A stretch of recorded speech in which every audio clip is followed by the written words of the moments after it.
constantly being attacked and stuck in horrible situations. The truth is, this is a normal experience for someone playing as Luxembourg. So how will it go if I try to become a superpower as Luxembourg? Luxembourg starts off with two cities, so I will build two electronic factories and go factory output 2 to sell as many elects as possible and make an amazing economy. I will then make as much infantry as possible to attack both Belgium and the Netherlands so I could form the Benelux and instantly core down 4 square cities. I will then start building a huge army and plan my attack on Europe. Nothing could go wrong, right? I had built up 70,000 infantry and started attacking Belgium, but then I noticed something. Germany was attacking the Netherlands and I needed that to form. So my first part of the plan was already ruined. I then decided that even though I was very weak compared to Germany, I'll try to fight him and hope that he would end up losing, and in the end, giving me the Netherlands. While I just spied on him, I noticed that France was building a huge army near me, so instead of trying to fight Germany, I sent him an ally request so he could help me out in the war. This was a huge problem because France was actually going for Germany, not me. And since I allied Germany, I got dragged into the war, so I found myself fighting France for no reason. Instantly after France declared on Germany, the UK justified on me. France was focusing on Germany, but he wasn't accepting my white piece, so I had to fight both the UK and France at the same time. All of this before my square city in Belgium's unrest went down.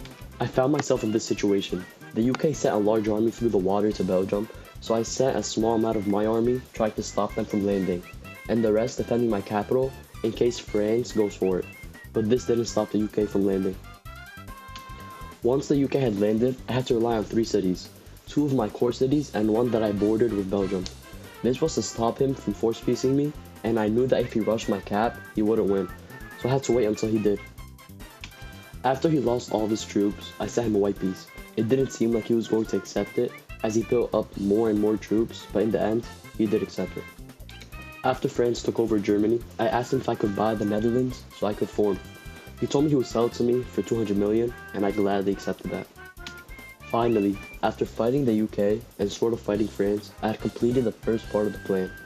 I then set my eyes on Switzerland, as he was a Grand Master, speaking in chat, and I wanted to test out my strength against him. I sent around 1,000 tanks to a city bordering his capital, and he wasn't prepared for anyone invading him, so he only had 30,000 infantry defending his cap, which I successfully rushed and took over his capital. He made a bunch of artillery, defended with forts, and he was camping it out in the cities that he had left. He tried retaking his cap a couple times, but I was able to defend it. I eventually also sent in artillery and some more tanks trying to take down his defenses. I got Quantum, then rushed infantry tech so I could mount and specialize them and take him down after I sent the infantry in. After I sent them in, I won and he ended up scorching. This must be the best Grandmaster in all of Rise of Nations. France wanted to form the Napoleonic Empire, so he attacked me and it started off well. He rushed my capital, but it was well defended, and I sent some tanks to take over Paris. And after I took over Paris, I was able to force peace Switzerland, and I sent those tanks that were in Switzerland to start auto-capturing. At that point, I thought I'd won. I took over his capital and the Rhineland, so he couldn't spam tanks. But no, this guy must have had billions of money because he spammed a bunch of maneuver tanks, and at one point, he was able to force peace me because I had almost no cities defended. We kept fighting back and forth, with me trying to hold on to the cities I needed in order for him not to be able to force peace me.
Prince had finally given up after his attack to take over my square city in Switzerland failed.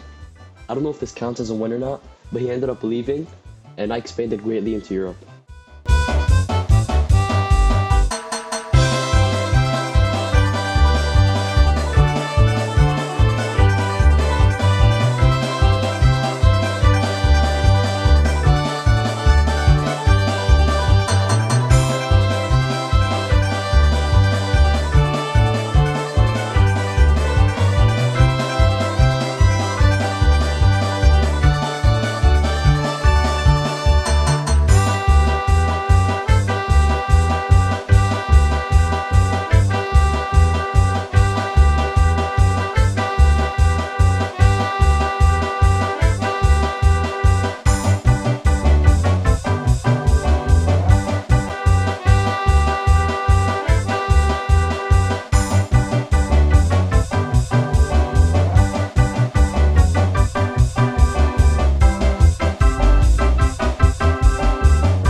Yugoslavia declared on me, and he just fired very early, which gave me enough prep time to make enough infantry to try and defend.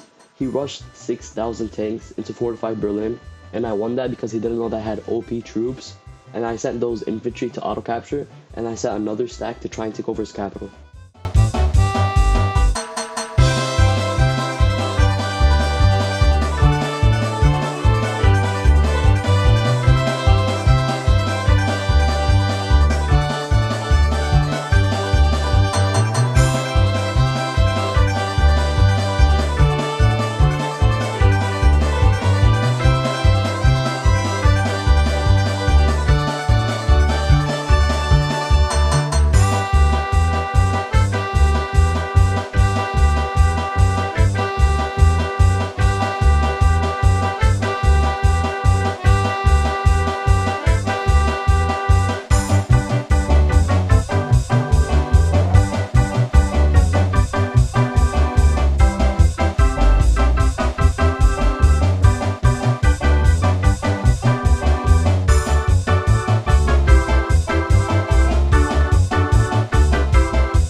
South Africa said that he was going to leave soon and he wanted to fight me before he did. So I jungle spec'd the tanks and infantry that I used to take over the US, and then I went for him. I started withdrawing my troops for them to reinforce, so I could then attack his capital, which was the most defended city he had. After I took over his capital, I took the rest of him over and then left the game. Thanks for watching.